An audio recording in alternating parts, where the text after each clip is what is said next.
Phantom limb. I never understood the term phantom limb before now. I'm no soldier.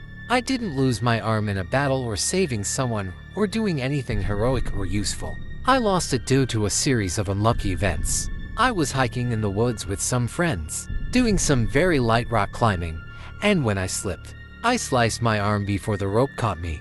I was more relieved when my legs didn't get broken than I was worried about my arm. So I slapped a bandana on it and kept going. We camped the weekend on the ground, but I put ointment on it and tried to keep it clean. A friend of mine told me Sunday as we piled into our cars that I should keep an eye on the wound. Those red marks look bad, and there's no telling what you could have picked up out here. I told him I'd be careful, and when I got home I took some Tylenol and put a band-aid on it. I was feeling pretty tired, which was understandable since I had been hiking all weekend. I took myself to bed, turning the air up a little because I was kind of feeling hot, and figured it would be back to business as usual tomorrow. Instead, I woke up in the middle of the night with a pounding headache and a high fever. I took more Tylenol, but I just couldn't get back to sleep. I was sweating and headachy, and finally, I got up and went to watch TV. I called out of work when 6 o'clock rolled around and I only felt worse. I could tell something was wrong, but I thought maybe I had just picked up a cold or something. It wasn't until I went to wipe the sweat off my forehead that I saw the angry red lines running up my arm. They were worse than they had been the day before, and I got shakily to my feet as I stumbled into the bathroom. I ran myself a bath and scrubbed it at the arm, but the cut was looking worse than ever. It was angry and infected, the red lines running toward my shoulder, and after drying off I decided it might be best to head to the I wasn't sure what was wrong. I'm certainly no doctor, but I knew that what I had wasn't normal. I sat in the for about 4 hours only to find out that the cut on my arm was infected. We want to keep you for a few days and run some tests, the doctor said. We are concerned about fever and the apparent onset of symptoms. 2 days later I got more bad news. My time in the hospital had been far from beneficial. Whatever I had picked up in the woods had been supplemented by a nasty case of MRSA while I had laid in bed, eating hospital food, and running my insurance up. I had been exposed to a pretty nasty strain and it had my arm redder and sore than ever. By Friday they were saying it wasn't affected by antibiotics. By Monday they were talking about amputation. It's just spreading too quickly, sir. If we don't remove it, you could be looking at a nasty blood infection pretty soon. And we want to get it before we lose the shoulder too. The hospital had offered to cover the surgery, probably because my insurance was leaning on them for something I had picked up at the hospital, and I seemed to be out of options. As little as I wanted to learn to live with one arm, I didn't really see any way around it. I agreed, and by Wednesday I woke up short an arm. They had pushed it ahead, afraid my condition might get worse. And as I looked down at the place where my healthy arm had been about a week ago, I wasn't really sure how to feel about it. They had me on all kinds of things, and at first, I thought that was why I was having the dreams. I woke up Thursday night with the strangest feeling in my missing arm I had ever felt. It was like I could feel everything. Every finger flex, every follicle of hair, the cold feeling of towel under my fingers, and even the pressure on the missing elbow. It was so weird, like when your leg falls asleep. But I don't know. I don't really have a way to describe it. It was like the arm was there but it wasn't there. That in of itself would have been weird enough. But as I lay there in my darkened hospital room, I could hear something coming up the hall outside my room. It was a scampering sound, like a rat or a small dog. It wasn't a clicking, like claws, but a thumping like something with little feet coming up the hall. Thump, thump, thump, thump, thump. I just lay there, eyes on the open doorway, as my breathing sped up. What was that sound? It had to be a nurse's cart or some kind of equipment, but I couldn't think of what could be making that noise. All I could equate it to was, again, the feet of a small animal. Thump, thump, thump, thump, thump. Why would a small animal be in the hospital? Thump, thump, thump, thump, thump. It couldn't be that. One of the nurses would have seen it and put it out. I looked at the clock and saw that it was past midnight. Who could be walking a dog up the corridor this late at? It came into the doorway and suddenly, I couldn't breathe. It was my arm, my hand, all of it. And it was standing there in the door, its shadow trailing into the room. It was perched up on its fingers like thing from the Addams Family.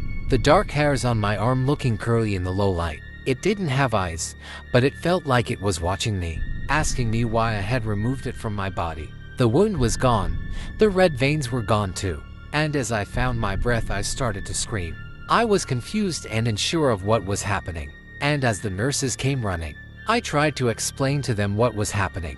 I told them what I had seen, even pointed at the doorway where it had been. But she just smiled and patted my shoulder. "It's the meds, dear. They make people see all kinds of weird things. I can assure you that if there was a detached human arm wandering around, someone would have seen it." I looked back at the doorway, but it was gone. I suppose it would have had to be, or she would have seen it. I laughed, thinking I was just having nightmares, and told her I was sorry for scaring them. She assured me it was okay and headed back to the nurse's station, leaving me to snuggle down under my blankets and try to get back to sleep. I was just working back down to it when I heard the drumming of fingers on my nightstand. I had pulled the covers over my head, but through the thin hospital covering, I could see a shadow of something sitting on the standing tray beside my bed. It was drumming impatiently, its null eyes boring into me as I peeked, and I wondered where it had been hiding while the nurse was there. Thump, thump, thump, thump, thump.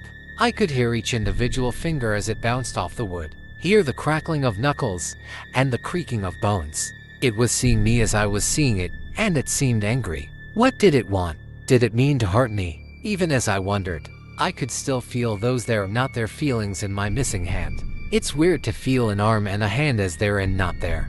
To feel the fingers drumming, and then see those fingers drumming across from you.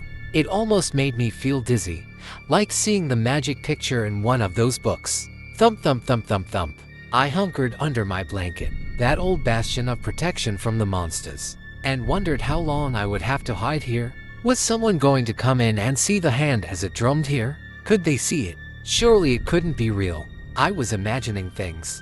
I was having an adverse reaction to the medication or something. I would wake up and discover that this was all a dream. I would wake up and find out this had all been a dream and I was still camping. I waited to wake up or to have a nurse come in, but the longer the drumming of those phantom fingers went on, the less sure I was that it was a dream. What if I had angered the arm by having it removed? What if this was just my life now? My head was pounding and I felt like my vision might be blurry. I wasn't well. This couldn't be real. But the longer I lay here trying to convince myself of that, the louder the drumming became. Thump, thump, thump, thump, thump. I was getting frustrated, my teeth grinding together as the drumming of those fingers glared at me. I couldn't take it much longer. It was just a hand. I still had one of them, and I wasn't going to let it torment me for no reason. I threw the covers back, waiting for it to just vanish once I was giving it my full attention. But it remained substantial. It was a slightly tanned arm, covered in coarse black hair, and glaring at me with its lack of eyes. "What?"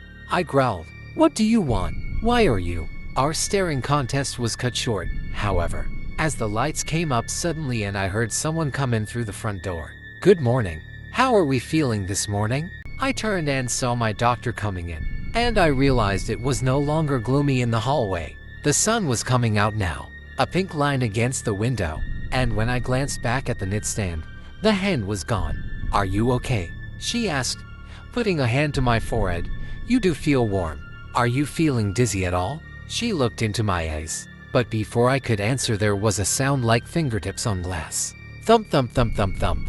I looked up and there it was. It was behind the glass, standing on the very edge of the windowsill with nothing below it but pavement. The wind was rustling those arm hairs, but it was the lack of eyes that kept boring a hole into me that drove me over the edge. The doctor jumped when I started screaming, pointing at the window as she called people in to restrain me. I was flailing, pointing out the window, and trying to articulate what I was seeing, but they didn't care. The orderlies had my remaining hand in restraints pretty quickly, and they were administering something into my fur to help with my fever. "You're too hot," the doctor was saying, trying to calm me down. "We have to get your fever down before it does you harm. Just relax, nothing is going to hurt you.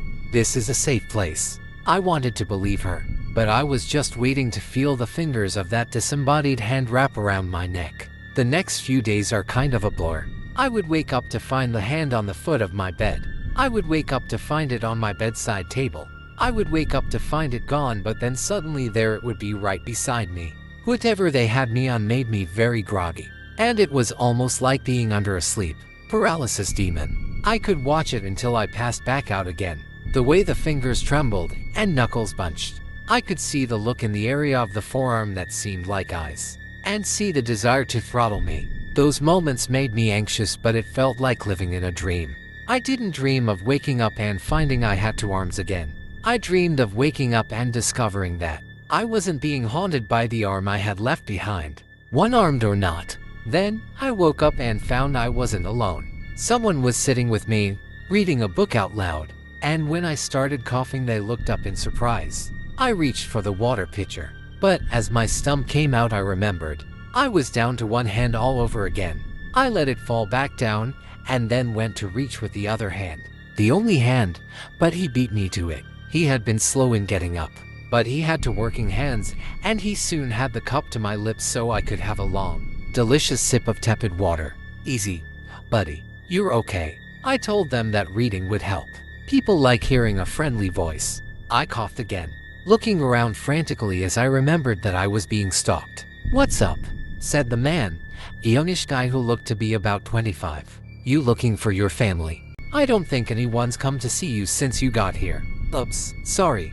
I probably shouldn't have said that. That's usually why I sit with people, because they need a friendly voice." I was still looking around, but when I didn't see the hand, I let out a sigh of relief. "No," I said, my voice rusty. He smiled. "Well, that's good at least. You have a bad dream or something." I lay back against my pillows, the board on the wall telling me that I had been in and out for almost 3 weeks. Jesus, I had picked up a hell of an infection somewhere. It didn't matter though. I was just glad to have woken up to something besides the ever-present hand. You wouldn't believe me if I thump thump thump thump thump. My jaw trembled. It couldn't be. I turned my head slowly, expecting to hear the tendons creak. And there it was. It was sitting on the radiator, drumming its fingers and glaring at me with its non-existent eyes. I wanted to cry. I wanted to scream. But when the man turned my head to look at him, I felt little beyond surprise. I find it's better to just ignore them. I'm guessing it's the arm. Is it watching you? I nodded before I could stop myself. He ... Yeah.